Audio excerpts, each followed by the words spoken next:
No sé si ve la cita bíblica. Hechos de los Apóstoles, capítulo 21, y vamos a estar mirando desde el versículo 18, donde quedamos. Recuerde que vimos casi todo el final del tercer viaje evangelístico y ya quedamos a puertas de la llegada de Pablo a la ciudad de Jerusalén. Recuerde que ese era su deseo, su anhelo. Era el deseo y el anhelo de Pablo el poder encontrarse con sus hermanos en la ciudad de Jerusalén. Entonces vamos a estar leyendo del versículo 18, a ver si mi hermano Sergio comienza con 18, después Luciano 19, o mi hermano Víctor 19, Luciano 20, Elcita 21, Matías 22, mi hermana Jessica 23, Elías 24, Janina 25, mi hermana Claudia 26, Nicole 27, Mati 28, Jocelyn 29, mi hermano Jaime 30, el José 31, Nati 32, parece como un nombre pyme, Rodrigo 33, Valerita 30, ¿tiene 34, cierto? María Angélica 35, mi hermana Magali 36, Lucas 37, Lelenita 38. ¿Está ahí en operativo, no? ¿Para leer? Ok, yo voy con el 39 y el hermano mío vamos a hacer que se le dé el 40 para la vuelta completa. Le tomarle doble bendición a mi hermano. Ok. Leamos, por favor. Y al día siguiente, Pablo entró con nosotros a ver a Jacobo, y se hallaban reunidos todos los ancianos, a los cuales, después de haberles saludado, les contó una por una las cosas que Dios había hecho entre los gentiles por su ministerio. Cuando ellos lo oyeron, glorificaron a Dios y les dijeron: ya ves, hermano Juan, cuántos millares de judíos hay que han creído y todos son celosos por la Pero se les ha informado en cuanto a ti, y enseñas a todos los judíos que están entre los gentiles a apostatar de Moisés, diciéndoles que no circunciden a sus hijos, ni observen las costumbres. Y ahí pues la multitud se reunirá, de cierto, porque oirán y has venido. Haz pues esto que te decimos. Hay entre nosotros 4 hombres que tienen obligación de cumplir votos. Tómalos contigo, purifícate con ellos y paga sus gastos, para que se rasuren la cabeza y todos comprendan que no hay nada de lo que se les informó acerca de ti, sino que también andas ordenadamente guardando la ley. Pero en cuanto a los gentiles que han creído, nosotros les hemos escrito determinando que no guarden nada de esto, solamente que se abstengan de lo sacrificado a los ídolos, de sangre, de ahogado y de fornicación. Entonces Pablo tomó consigo aquellos hombres y al día siguiente, habiéndose purificado con ellos, entró en el templo para anunciar el cumplimiento de los días de la purificación hasta ser ofrecida ofrenda por cada uno de ellos.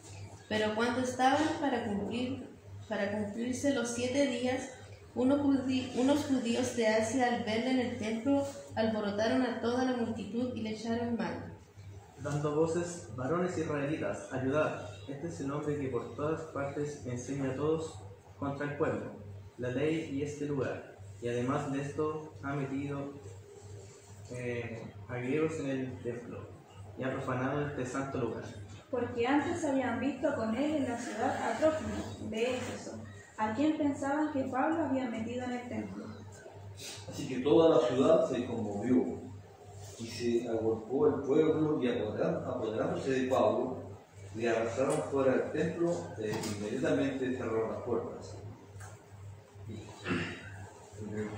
Procurando ellos matar, se le avisó tribuno, el de la compañía, que toda la ciudad de Jerusalén estaba alborotada.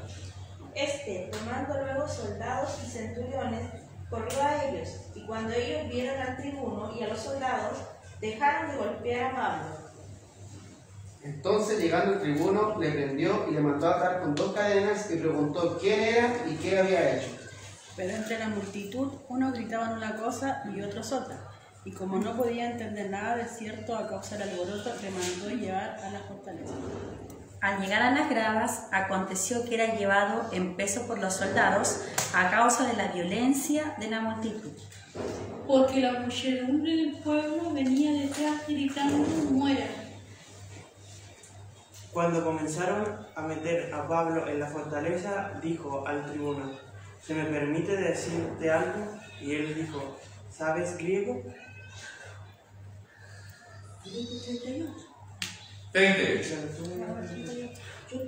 Entonces dijo Pablo: yo de cierto soy hombre judío de Tarso. Parece que está en el otro capítulo. ¿No eres tú aquel egipcio que levantó una sedición antes de estos días y sacó al desierto los 4.000 sicarios? Entonces dijo Pablo: yo de cierto soy hombre judío de Tarso, ciudadano de una ciudad no insignificante de Cilicia, pero te ruego que me permitas hablar al pueblo. Cuando él se lo permitió, Pablo, estando en pie de las gradas, hizo señal con las manos al pueblo, y hecho gran silencio, habló en lengua hebrea diciendo: Ok, vamos a dejarlo hasta ahí porque... ¿Ah? Si queda mentira, eso siga leyendo después, no hay problema. Lo que pasa es que en el capítulo 22 normalmente se explica la defensa de Pablo, ¿ok? Dejemos que se recupere por lo menos una semana de todos los moretones. Cuando miramos esta porción bíblica de Hechos capítulo 21, versículo 18 en adelante, por lo menos si usted se fija, hay 2 temáticas claramente marcadas, ¿ok?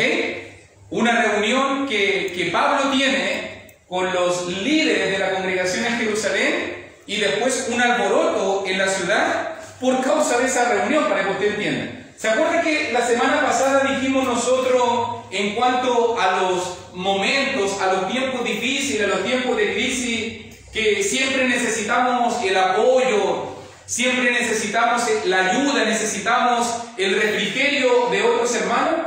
Fíjese que lo que vimos en los primeros 17 versículos fueron como la paz antes de la tormenta. La calma de una tormenta que comenzaba a arreciar. Fíjese muy bien que a Pablo se le dijo, Pablo le anunció que lo iban a atar, que lo iban a matar, que lo iban a golpear, y todo esto va a suceder. Vamos a ver el cumplimiento de la profecía de Ágabo en la vida de Pablo.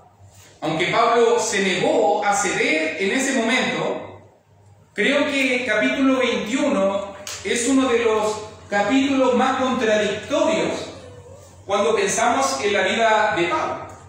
Incluso los eruditos debaten si en este momento Pablo cedió a ciertas presiones, si Pablo realmente cometió algún error en este pasaje. Usted lo va a evaluar, quiero dejárselo a su criterio, que lo miremos ahora en la Escritura, pero vamos a preguntarnos, ¿por qué Pablo procedió como procedió? Recuerde que Pablo fue el que en Gálatas dijo de que la ley era crucificada. Recuérdese que Pablo fue el que dijo en Romanos que el fin de la ley es Cristo. Recuerde que Pablo fue uno de los máximos promotores en cuanto al Evangelio de los gentiles, ¿cierto? Entonces comienza nuestra historia, versículo 18, recuerde que iban con Nazón de Chipre, él los iba a hospedar, los hermanos lo reciben con gozo, verso 17, y al siguiente día Pablo entró con nosotros. Recuerde, nosotros aquí tiene que ser incluido Lucas y los otros hermanos que acompañaban al viaje. ¿Quiénes serán estos hermanos? Usted ya lo sabe. Hechos 24, Sópater, Aristarco, Segundo, Gallo, Timoteo, Tíquico, Trófimo, lo que vimos en Hechos capítulo 20 que acompañaban al viaje de Pablo. ¿Por qué estaban ahí? Recuerde también lo que dijimos. Pablo llevaba una ofrenda.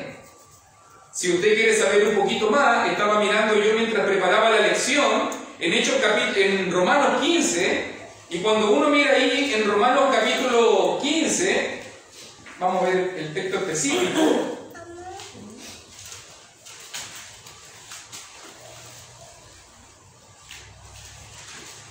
Versículo 30 en adelante, mire cómo dice. Romanos capítulo 15, versículo 30 dice: pero os ruego, hermanos, por nuestro Señor Jesucristo y por el amor del Espíritu, que me ayudéis orando por mí a Dios, para que sea librado de los rebeldes que están en Judea, y que la ofrenda de mi servicio a los santos en Jerusalén sea acepta. O sea, Pablo, ya saben, Romanos 15, texto paralelo que se escribió casi en el mismo tiempo, año 57 después de Cristo. Recuerde que Hechos 21 pasó en el año 57 aproximadamente. Texto paralelo que dice que Pablo sabe que va a haber problemas en Jerusalén, y Pablo va con propósito de enviar una ofrenda, de traer la ofrenda de los gentiles hacia los hermanos judíos. ¿Ok? La ofrenda de mi servicio a los santos. Entonces, por eso es que Pablo va con esta comitiva tan grande, y cuando llega esa reunión, recuerde que estamos llegando ya al final del tercer viaje misionero. Allí tenemos nosotros la cronología de este viaje. Este viaje termina en Jerusalén, y allí van a ver a Jacobo. ¿Quién es este Jacobo? ¿Quién es este Jacobo? ¿Se acuerda quién es este Jacobo? Que servía como uno de los líderes de la iglesia en Jerusalén. Hermano de Jesús. Muy bien. Mire que en Gálatas capítulo 2, cuando hablamos de este Jacobo, en el libro de Gálatas capítulo 2, si quieren buscarlo conmigo para mirar esta referencia, cómo era conocido este hermanito, se dice en versículo 9, volvemos de inmediato a Hechos 21, pero solo para ver la referencia de quién estamos hablando. Dice allí en Gálatas capítulo 2, versículo 9: y reconociendo la gracia que me había sido dada, Jacobo, Cefas y Juan, que eran considerados como columnas, nos dieron a mí y a Bernabé la diestra en señal de compañerismo. También dice en Gálatas capítulo 1, versículo 19, también ahí mismo en el capítulo 1, pero verso 19: pero no vi a ninguno otro de los apóstoles, sino a Jacobo, el hermano del Señor. Entonces, cuando estamos hablando de Jacobo, Jacobo tiene que ser el hermano carnal de nuestro Señor Jesucristo. Jacobo era hermano de Jesús, hijo de María. Jacobo era considerado como, según Gálatas 2:9, una columna, un pilar dentro de la iglesia de Cristo en Jerusalén. O sea, un tremendo líder, un anciano. Por lo menos vemos nosotros en qué es lo que sirve él, según Hechos 21:18. Él servía como uno de los ancianos de la iglesia en Jerusalén. Usted sabe que las iglesias de Cristo, cuando están bíblicamente organizadas, las iglesias de Cristo son gobernadas por un grupo de hombres, un grupo plural de hombres que son llamados ancianos, obispos o pastores, ¿cierto? Esas son las designaciones. Y Jacobo, el hermano de Jesús, no era un apóstol, sino que servía como uno de los líderes de la congregación en Jerusalén. ¿Ok? Y allí se va a entrevistar Pablo. Algo que tengo que explicar en el estudio del libro de los Hechos, por si acaso, quiero que usted entienda que cuando leemos el libro de los Hechos, nosotros estamos mirando la transición, cómo la iglesia pasa de la niñez a la madurez. Porque cuando comenzó la iglesia en Jerusalén, por ejemplo, ¿quién eran los líderes por excelencia? ¿Se acuerda cuando comenzó la iglesia en Jerusalén? ¿Quiénes eran los líderes por excelencia? ¿Quiénes predicaron en el día de Pentecostés? ¿Pero quién era Pedro? ¿Quiénes predicaron en Jerusalén? Y no solo Pedro predicó, porque dice que Pedro se puso en pie con los apóstoles, con los otros apóstoles, con los 11. Entonces, ¿quién eran los líderes de la iglesia en ese momento? Los apóstoles, ¿cierto? Los apóstoles. Pero después de eso, cuando nosotros miramos en Hechos capítulo 15 y hubo el problema de la circuncisión y el guardar la ley, ¿con quién se reunió Pablo y Bernabé? Pablo ahora se reúne con los ancianos y con los apóstoles, para que usted vaya viendo la transición. O sea, los líderes por excelencia fueron los apóstoles, pero los apóstoles sirvieron en la niñez de la iglesia y ellos fueron capacitando hombres, cosa que ya pasando los años, en Hechos capítulo 15, tenemos ahora apóstoles y ancianos, pero cuando llegamos ya a Hechos capítulo 21, ya no hay apóstoles. Los apóstoles andan por el mundo ahora. Los apóstoles cumplieron su misión en Jerusalén y ahora los apóstoles están predicando por el mundo, y ahora los que están encargados de la iglesia de Jerusalén son los ancianos. Para que usted vea las tres etapas en el liderazgo de la iglesia de Jerusalén. Primero, solamente gobernada por apóstoles. Recuerde que los apóstoles convocaban reunión, recuerde que los apóstoles establecieron los 7 servidores, recuerde que los apóstoles tomaron esas decisiones. Después de eso, Hechos capítulo 15, vemos a los ancianos y los apóstoles tomando decisiones en la iglesia, y ahora en Hechos capítulo 21, ya maduros, ya más orientada a la iglesia de Jerusalén, ahora líderes encargados como Jacobo y otros más, que no conocemos su nombre, porque dice que estaban reunidos todos los ancianos. Tienen que haber sido varios para por lo menos estar gobernando la congregación de miles de personas. Recuerden que la iglesia en Jerusalén tenía miles de miembros. Así que tienen que haber tenido un grupo bastante organizado de liderazgos organizados. Ahora, note muy bien que dice allí versículo 19, a los cuales después de haberles saludado, les contó una por una las cosas que Dios había hecho entre los gentiles por su ministerio. ¿Y qué es lo que está haciendo Pablo ahora? ¿Qué es lo que está haciendo Pablo delante de los ancianos? Ayúdenme, por favor.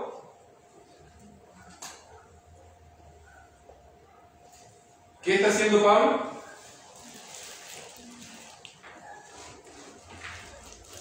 ¿Qué ve en este hecho? Ok, le está contando. Ok, ¿qué más? ¿Cómo le llamaríamos eso?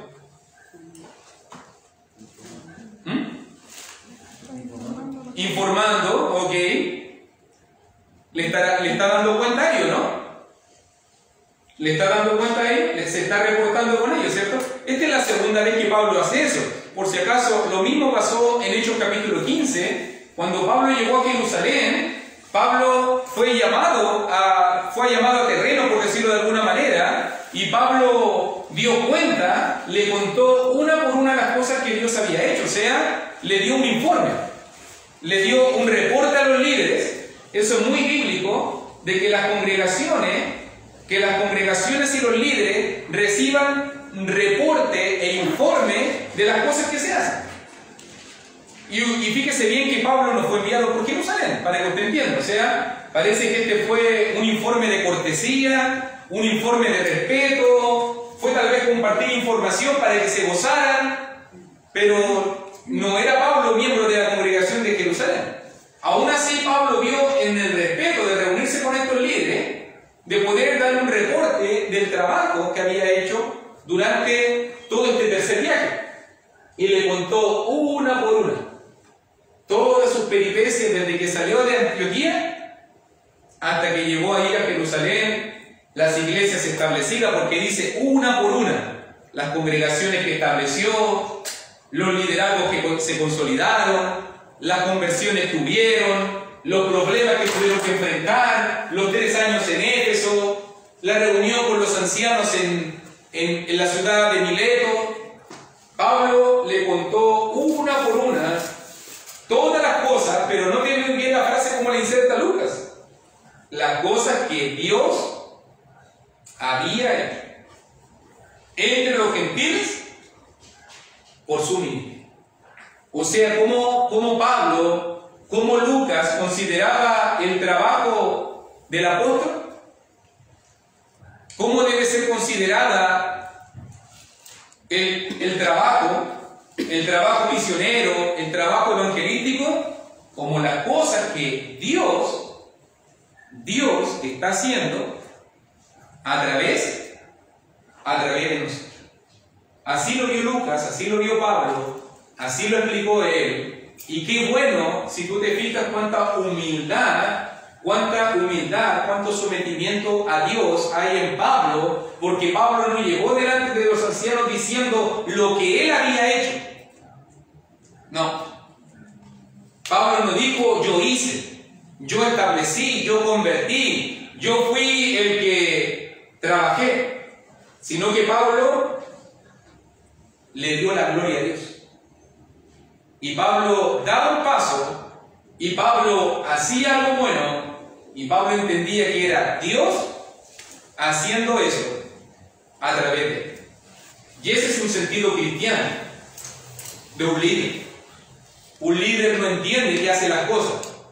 Un líder entiende que se deja usar por Dios. Se deja dirigir por Dios. Esos son liderazgos bien enfocados. Cuando usted ve a un líder que está hablando, yo bauticé, yo hice, yo establecí, yo convertí, yo traje esta congregación gracias a mí, usted se va a dar cuenta que ahí no hay un liderazgo sano. No es un liderazgo de Dios. No es un liderazgo espiritual. Cuando la gloria recae en el hombre, entonces no es un liderazgo espiritual. Pero cuando la gloria recae en Dios, entonces es un liderazgo espiritual. ¿Cierto? Es un liderazgo espiritual. Cuando ellos lo oyeron, obviamente se gozaron, glorificaron a Dios. Ese era el propósito del reportaje. Ellos conocieran cómo Dios estaba trabajando y obrando. Recuerden que ellos estaban en Jerusalén predicándole solamente a gente en un contexto judío. No había comunicación como la tenemos hoy en día de saber lo que Dios está haciendo, pero note la respuesta ahora, versículo 20. Ya ves, hermano, ¿te parece rara la respuesta? ¿Te parece raro, no, hermanito? Quiero que me digas el pasaje. Pablo llegó, tiene que haber tenido el pecho infladito de paloma, tiene que haber estado contento contándole todo lo que Dios hizo, cuántas congregaciones se establecieron, cuántas conversiones hubieron, todo lo bueno que Dios hizo. Alguien esperaría, ¡oh, qué lindo hermanito! ¡Qué precioso! ¡Qué maravilloso todo lo que está pasando! Pero los ancianos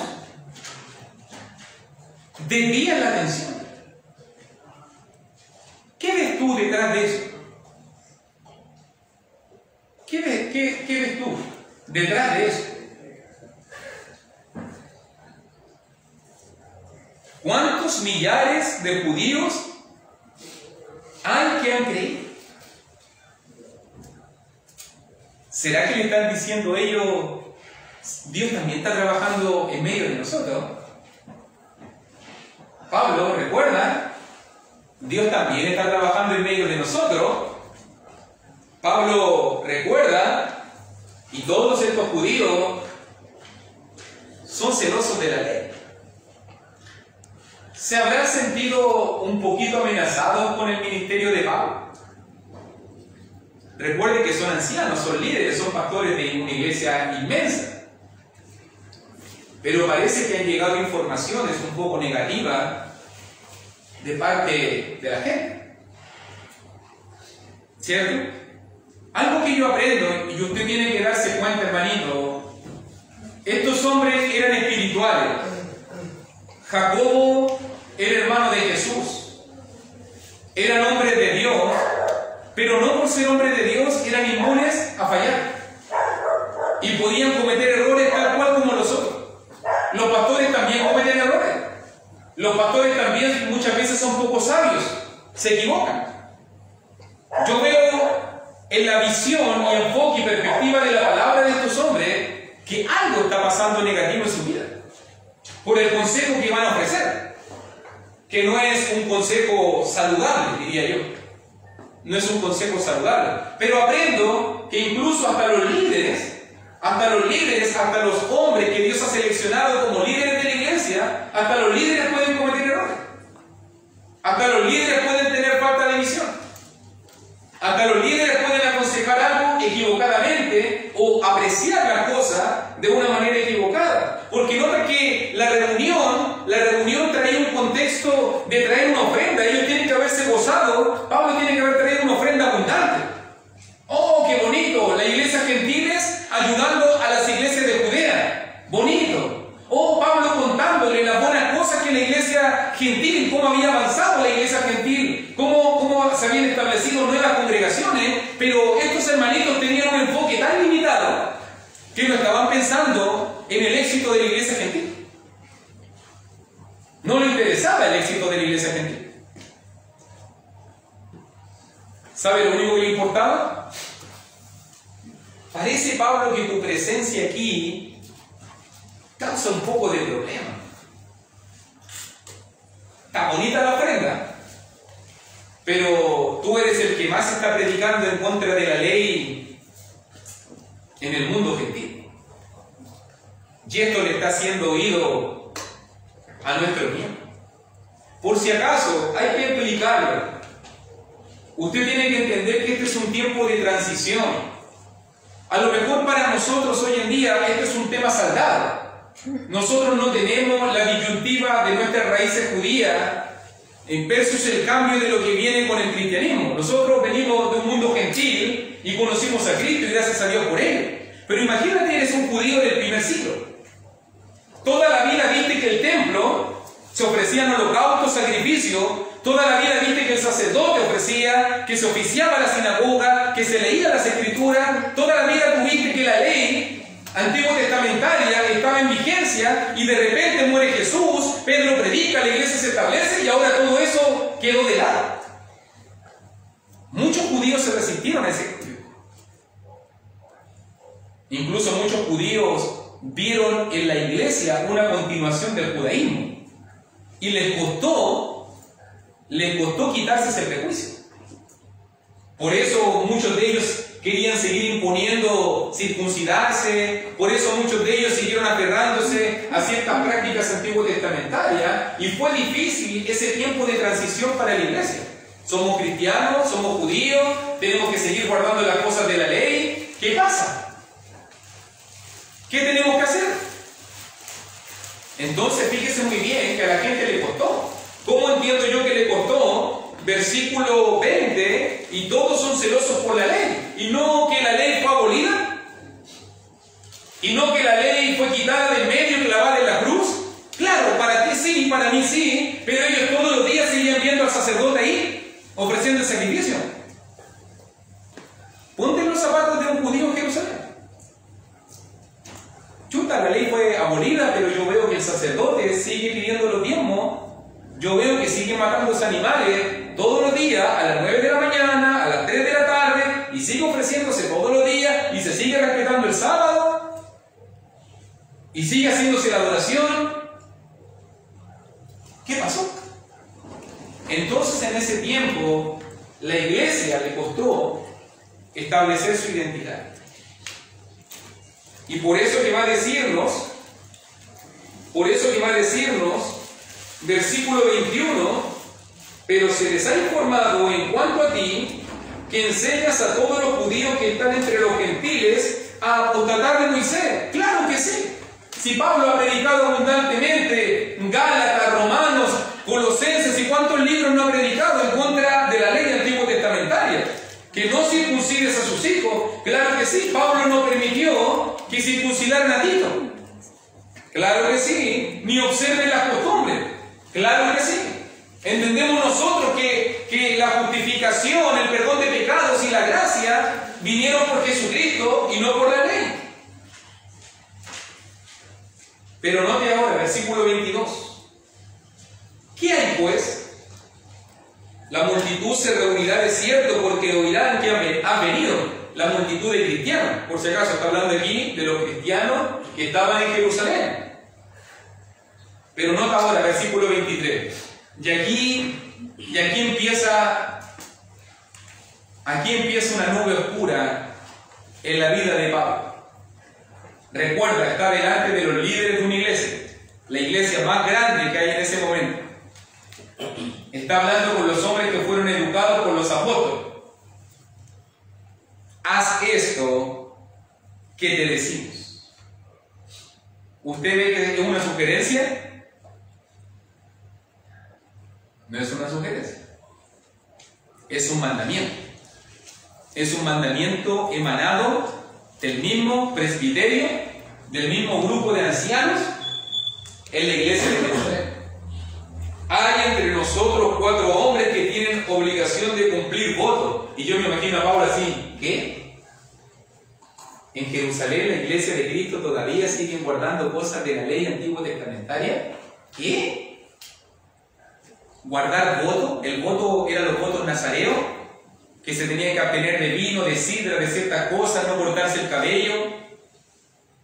Hay 4 hombres cristianos que siguen guardando, pero si no, que en Hechos capítulo 15 habíamos peleado de que no había que guardar estas cosas y le mandamos carta a los gentiles de que no guardaran estas cosas y que no se predicase más a los gentiles a guardar y observar las costumbres de la ley. Sí, eso fue lo que quedó establecido.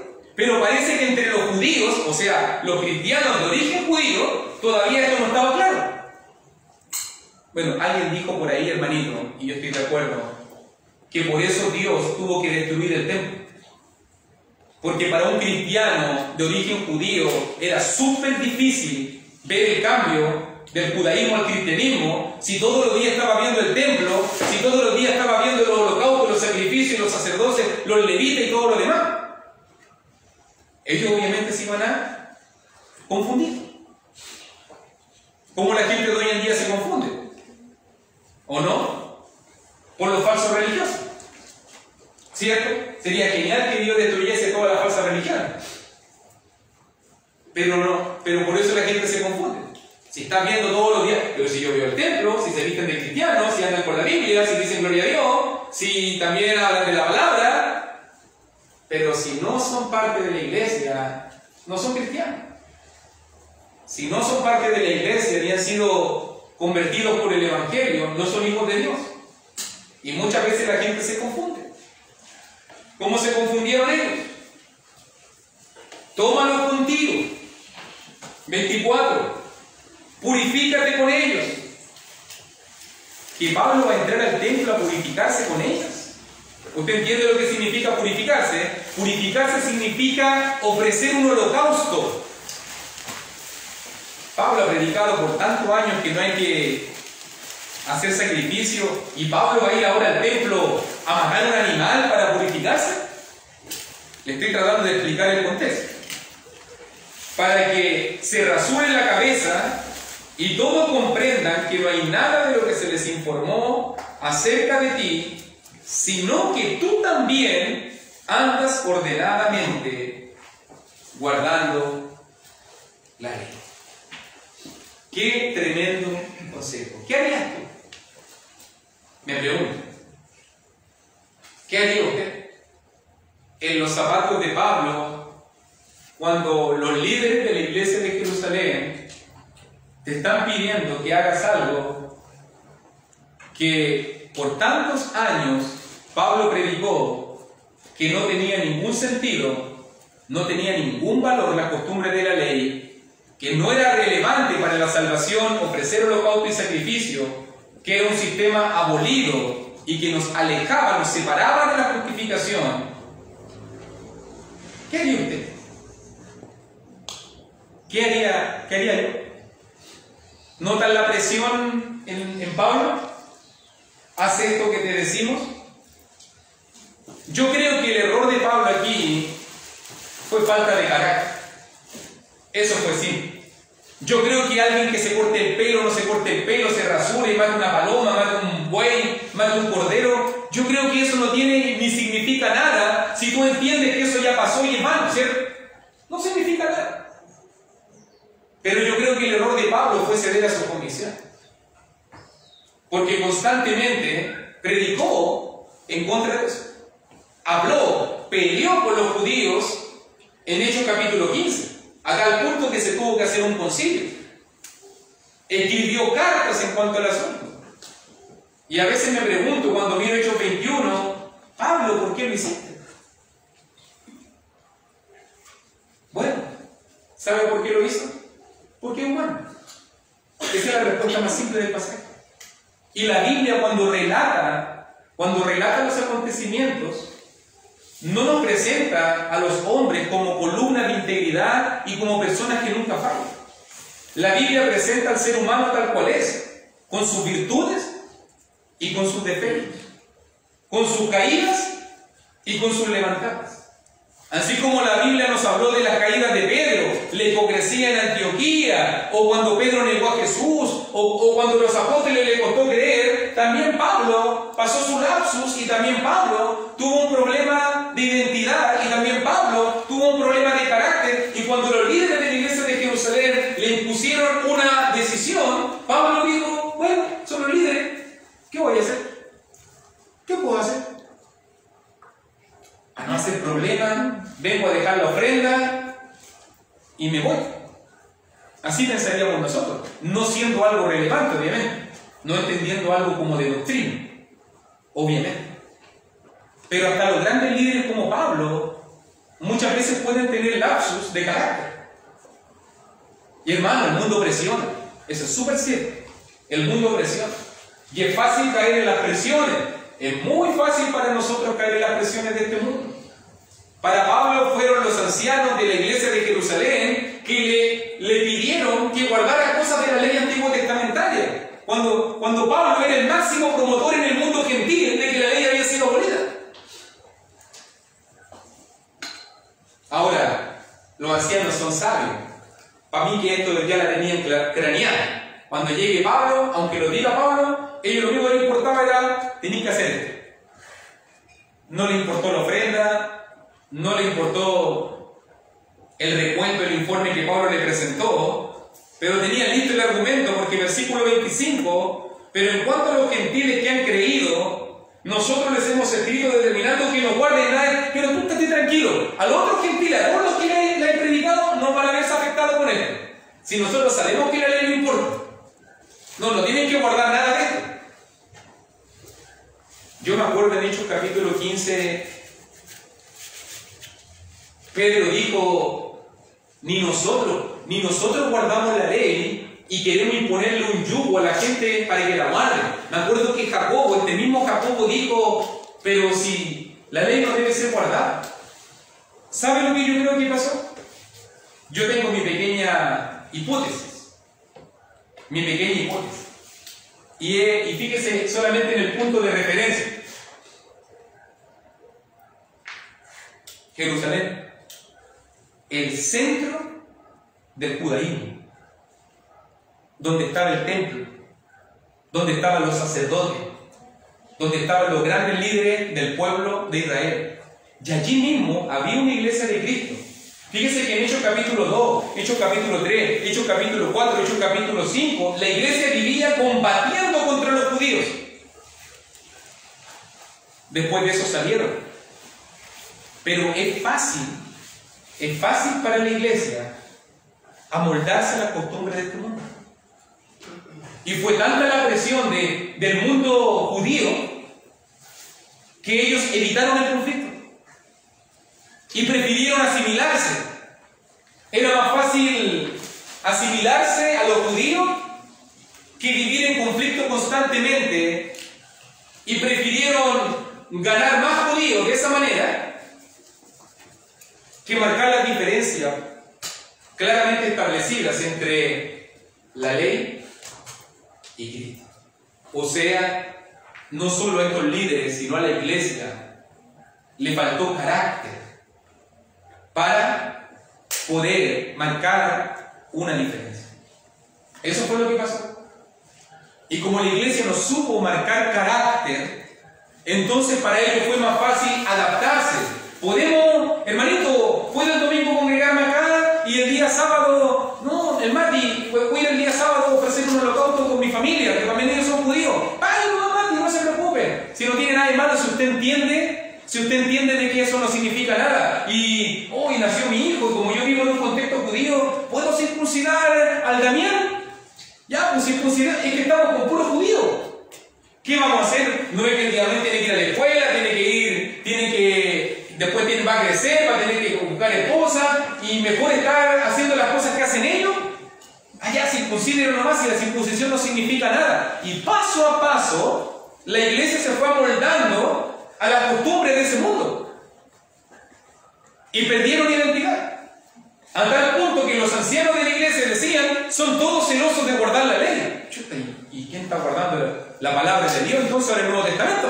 Si todos están guardando la ley judía. O sea, cristianos que sacrificaban holocausto, cristianos que guardaban los días, cristianos que tal vez se circuncidaban, cristianos que iban el domingo al culto, tomaban la cena, pero seguían practicando cosas del Antiguo Testamento. Eso es lo que pasó aquí. Y Pablo tuvo que exponerse a la presión de ellos para mostrarse que él no iba en contra de ellos. Y se ve. Hermano Jaime. ¿Qué hubiese pasado si los apóstoles y los ancianos hubiesen mantenido sus condiciones ahí? Guerra. Ellos vieron que el pueblo, los judíos que venían de afuera, ya sabían, estaban informados acerca de Pablo, y ellos también estaban involucrados en el asunto. Así que por eso yo creo que previeron a Pablo mejor, si no van a matar a todos aquí. Claro, pero ¿saben, mi hermanito? Tiene toda la razón, pero lo que los ancianos trataron de prevenir, al final le echaron más leña al fuego, fue peor, porque ellos querían evitarse un problema con la iglesia. ¿Ve que ese fue el consejo? Todos son judíos que han creído y son celosos por la ley. La multitud de cristianos se va a reunir y para que todos ellos vean que andan ordenadamente. Y al final Pablo fue al templo para mostrar que andaba ordenadamente en la ley, y lo pillan los judíos, no los cristianos, los judíos, y casi lo matan. Hubo más problemas por su falta de identidad. Al final, yo entiendo, ellos aconsejaron para evitar problemas. A veces nosotros, para evitar problemas, aconsejamos el sabio, hermano, ceda, hermanito, no nos pongamos tan firmes, ¿cierto? Todos hemos sido culpables de repente, en algún momento de la vida, de ceder, de rebajar el estándar, de no ponernos tan firmes. Pero a veces la experiencia me dice que cuando muchas veces cedemos, los problemas pasan igual. Suceden igual. Y el problema se le viene encima a Pablo igual. Mire, ¿cómo sé yo? Versículo 26. Entonces Pablo tomó consigo a aquellos hombres, cedió, y al día siguiente, habiéndose purificado con ellos, cedió, fue a ofrecer el sacrificio de purificación, fue a matar animales, fue a hacer holocaustos al templo. Entró en el templo para anunciar el cumplimiento de los días de la purificación, cuando había de presentarse la ofrenda por cada uno de ellos. Pablo con estos 4 hermanos. Pero cuando estaban para cumplirse los 7 días, o sea, Pablo tenía que ir los 7 días al templo, vestirse con su ropa judía, y acuérdense que Pablo era un hombre conocido. Recuerden que él tenía cartas del sumo sacerdote. Era una persona que tenía mucha influencia cuando estaba en el judaísmo. Al final, los judíos le vieron en el templo, alborotaron a toda la multitud y le echaron mano. Chuta, Pablo que quería hacer la bonita, Pablo que se dio para evitar problemas, al final los vieron su enemigo dentro del templo judío, y ellos vieron la contradicción. Imagínate, la iglesia, los ancianos, los líderes no vieron la contradicción del asunto, pero sí los judíos vieron la contradicción. ¿Por qué? Mire por qué, versículo 28, dando voces, varones israelitas, esto decía la gente, ayudad, este es el hombre que por todas partes enseña a todos contra el pueblo la ley en este lugar. Ellos sabían claro lo que Pablo predicaba, clarito. Pero si este dice que este templo va a ser destruido, si este dice que la ley no sirve para nada, si él dice que los judíos ya no somos el pueblo de Dios, Imagínense, los ancianos no tenían claro el mensaje de Pablo y los enemigos de Pablo sí tenían claro lo que él predicaba. Y cuán coherente era Pablo con su mensaje. Y ven a Pablo en el templo y adorando a Dios como los judíos, ofreciendo holocausto y sacrificio. Y además de esto, ha metido griegos en el templo y ha profanado este santo lugar. Y obviamente, por si acaso que hay un poquito de explicación, eran los edificios del templo en ese tiempo, cuando sucedió este alboroto. Y por si acaso, normalmente nosotros sabemos que el templo estaba dividido en tres partes, ¿cierto? Lo que se le llama, la primera parte más grande, el atrio, donde llegaban los adoradores, las mujeres, todo eso.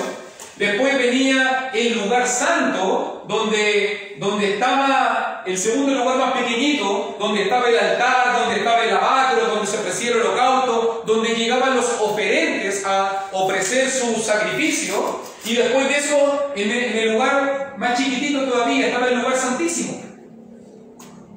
Y en el lugar santísimo es donde estaban las tablas de piedra, donde estaba el velo, donde solamente los panes de la proposición, donde estaba solamente el sumo sacerdote una vez al año entraba.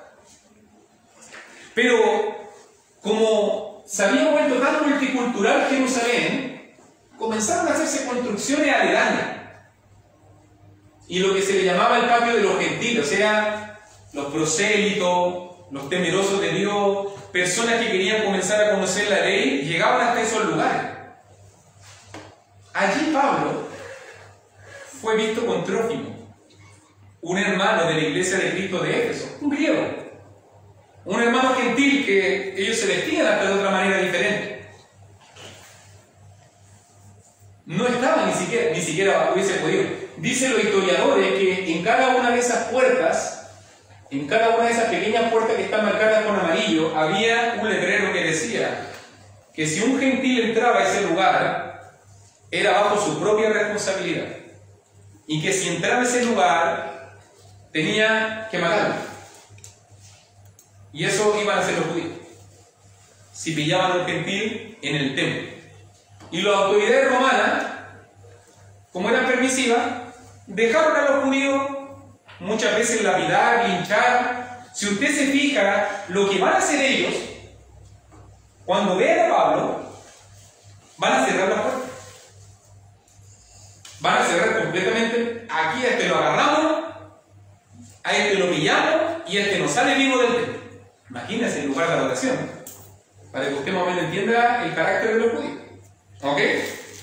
Así que toda la ciudad 30 se conmovió y se agolpó el pueblo, y apoderándose de Pablo, le arrastraron fuera del templo e inmediatamente cerraron la puerta. Y aquí te vamos a agarrar, aquí te vamos a pillar. Y bueno, si usted se fija, poquitas cosas que comentar. 31. Y procurando ellos matar. Realmente ellos querían matar a Pablo. ¿Usted cree que Pablo tiene que haber pensado por qué sería el consejo de los ancianos? Si yo no tenía que haber ido al templo, si yo predico, ¿ah? Eran toda la culpa. Claro, él tiene que haber pensado, chuta, si me hubiese quedado con la iglesia solamente tranquilito, pero ¿por qué tuve que ceder? ¿Habrá estado pagando Pablo las consecuencias de sus malas decisiones? Creo que sí. ¿Qué tenía que hacer Pablo en el templo pagando holocausto y sacrificios de purificación? Él no tenía que estar en ese lugar, ¿cierto? Pero ahí lo pillaron, lamentablemente. Así que se avisó al tribuno de la compañía, y por si acaso en los edificios del templo hacia atrásito, que no se ve aquí, normalmente había una jurisdicción romana para poder aplacar alborotos, y ahí había un pequeño destacamento, un pequeño regimiento, y cuando el tribuno era un alto oficial romano, por si acaso, que estaba a cargo de los centuriones, cuando el tribuno vio lo que estaba pasando y que la gente estaba maltratando a alguien y se hizo un alboroto, el tribuno tuvo que intervenir, y al final fueron las autoridades romanas, versículo 32, centuriones y soldados que tuvieron que meterse en medio para que dejaran de pegarle a Pablo. ¿Entienden lo que está pasando? Cientos, si no miles de personas están pegándole con una furia a Pablo de tal manera que quieren matarlo. Que quieren matarlo. La única manera de poder salvarle el pellejo fue enviando las tropas antimotín. Tienen que haber entrado las tropas antimotín y ellos tienen que haber entrado con toda la violencia posible para meterse en medio y sacar a aquel que le estaban pegando. Obviamente que ellos inmediatamente entendieron, este tiene que ser culpable de algo. Tiene que ser culpable de algo. Así que lo encadenaron, lo pusieron en 2 cadenas y preguntó quién era y qué había hecho. Y qué increíble, 34, nadie sabía nada. Nadie tenía ni siquiera un motivo de por qué pegarle a Pablo. Para que usted se dé cuenta cómo las multitudes son enfervorizadas y muchas veces la gente hace cosas que ni siquiera logra entender. Y estaban pegándole a ese pobre hombre, obviamente por incitación del diablo. ¿Usted cree que el diablo no se estaba gozando en ese momento? Péguele nomás, denle una por mí, denle una más. Y al final nadie supo responder nada. Así que tuvieron que meterlo en la fortaleza, ese lugar que le decía que está atrás del templo, donde estaba este destacamento. Y al llegar a las gradas, aconteció que era llevado en peso por los soldados, o sea, hecho bolsa, como un costal de boxeo. Tiene que haber estado sangrando, tiene que haber estado moreteado entero, rasgadas sus ropas tal vez, destrozado su cuerpo, tiene que haber quedado en un estado muy complicado. ¿Cierto? Me imagino que inconsciente, como peso. Tiene que haber perdido el conocimiento de tan grande golpiza que le dieron.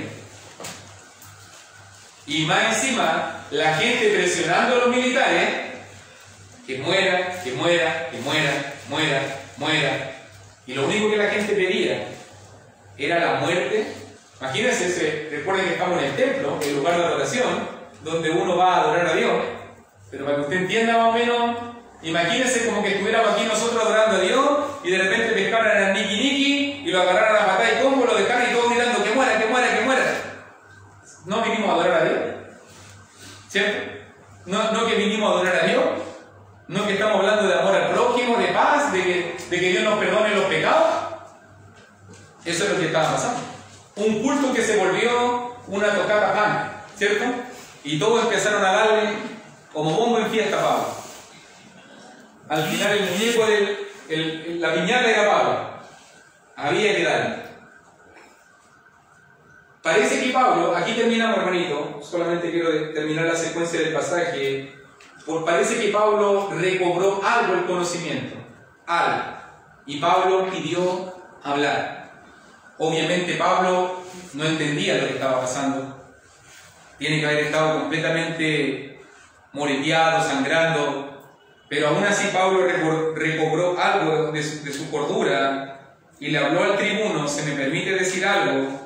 Y obviamente le dijo, sabe griego, había un prejuicio ahí. Recuerde que el griego era el idioma universal de ese tiempo. Y muchos de los soldados romanos pensaban que Pablo era un egipcio.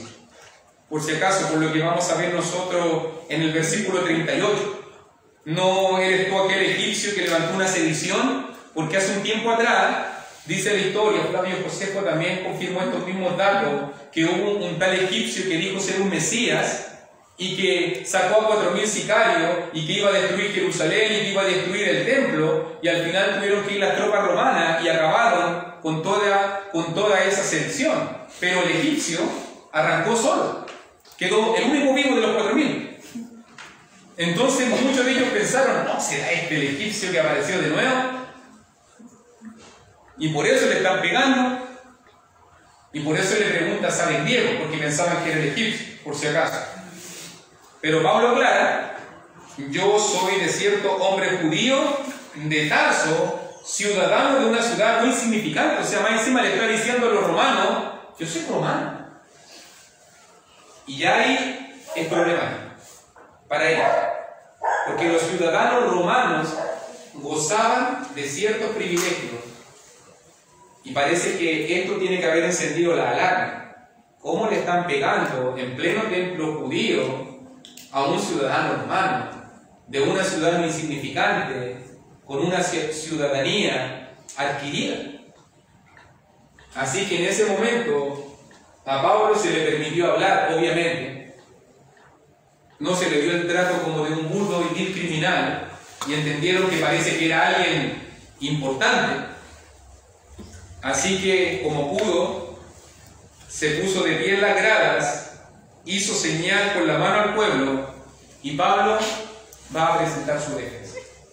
¿Ok? Va a presentar, en este caso, su defensa, y yo creo que Pablo va a explicar muchas cosas importantes que los judíos necesitaban ver. ¿Ok?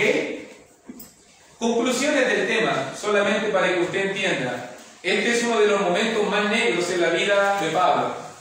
Este es uno de los momentos más difíciles. Lamentablemente, si uno mira la secuencia, primero fue precedido por un momento bueno, ánimo, gozo, abrazo, los hermanos lo apoyaron, los hermanos lo cuidaban, los hermanos estaban con él, pero después Pablo se dio ante las presiones de los ancianos y se metió en un lugar donde no debía estar. Allí lo encontraron en el templo. Conclusiones que podemos sacar. Conclusiones que podemos sacar. Cuidado con asimilarnos a las presiones de este mundo. En este mundo, incluso en la iglesia, en este mundo, somos siempre presionados a ceder, a rebajar nuestras convicciones, a evitar el conflicto, a amoldarnos para ir con la corriente. Pero mira lo que le sucedió a Pablo por rebajar su estándar. Él era un prócer, es un héroe de la fe. No tenemos nada que decir al respecto. Pero aún incluso todas sus buenas decisiones en este momento quedan opacadas. Porque le faltó el carácter para poder defender su predicación y su fidelidad. O sea, ¿qué aprendo yo? El cristiano tiene que ser una persona de convicción. El cristiano tiene que ser una persona de carácter. El cristiano tiene que saber defender delante de este mundo, incluso delante de la iglesia, o delante de quien sea, cuáles son nuestras convicciones y cuáles realmente son nuestros pilares de la fe. Porque si la iglesia pierde identidad y nos amoldamos al mundo como lo hizo la iglesia en Jerusalén, al final Dios tuvo que tomar una triste decisión. Pasaron 13 años. El general romano Tito llegó y destruyó completamente la ciudad, el templo y todo lo que... Y en ese momento nunca más hubo ambigüedad. Ningún cristiano judío ahora iba a tener la ambigüedad. ¿Seguimos orando en el templo?